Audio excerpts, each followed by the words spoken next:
All right, Caleb's question is up next. He says, my wife and I don't have kids or any close family to pass on our wealth to when we pass.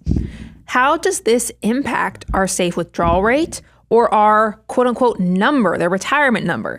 Is it bad to plan to use it all or give everything or something else? What would you say to him? So again, this is a goals-based question. A lot of the people that we work with will have a goal. Hey, I want to leave a legacy behind for my family, or I want to support loved ones, or I want to, fill in the blank of the thing.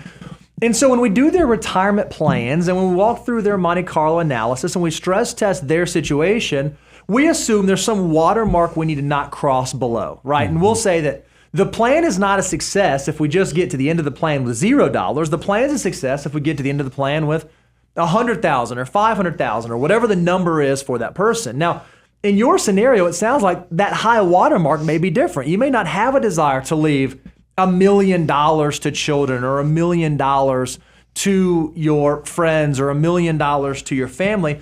But here's what I would caution you against. I do think, Caleb, it probably makes sense to have some sort of buffer in there because you don't want to cut it so close that as you are entering into the last year of your life, your bank account is also dwindling down, and it's a race to see who's going to hit zero first.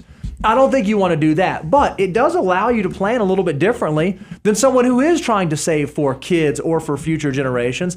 And I do think it does allow you to not have to make some of the same decisions or to get to make some decisions earlier on that maybe other folks don't get to make. Yeah, I don't think it's uncommon when you have parents. Legacy is kind of in conflict with risk in some ways because you're thinking when you get outside of yourself, you're not only thinking about your life, you're thinking about the assets you're trying to leave behind to children. That's the legacy part.